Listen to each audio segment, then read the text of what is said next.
पिण्याच्या पाण्यावर चालले हॉटेल। कुरुंदवाडमध्ये एफडीएचा धडक छापा, 3 हॉटेल्स सील।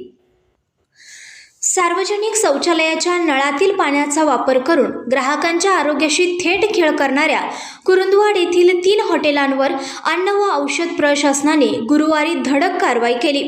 पाण्याचे आणि खाद्यपदार्थांचे नमुने जप्त करण्यात आले असून प्रयोगशाळेचा अहवाल येईपर्यंत संबंधित हॉटेल्स सुरू करू नये असे आदेश प्रशासनाने दिले आहेत। याबाबत नगरपालिकेलाही पत्राद्वारे कळवण्यात आले आहे।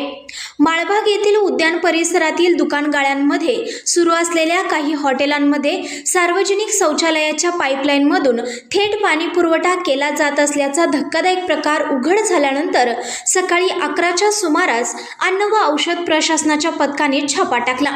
रमाकांत पाटील यांच्या मार्गदर्शनाखाली झालेल्या या कारवाईत पथकाने पाण्याचे तसेच विविध अन्नपदार्थांचे नमुने जप्त करून प्रयोगशाळेत तपासणीसाठी पाठवले।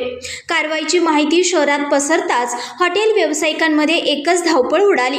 अनेकांनी आपले हॉटेल घाईघाईने बंद केले तर काहींनी कारवाई टाळण्यासाठी गाशा गुंडाळल्याचे चित्र परिसरात पाहायला मिळाले। मात्र कारवाई सुरू असतानाच ती केवळ वरवरची आणि औपचारिक स्वरूपाची असल्याचा आरोप सामाजिक कार्यकर्त्यांनी केला आहे। संघर्ष या न्यूज चॅनलला लाईक करा, शेअर करा आणि सबस्क्राईब करा।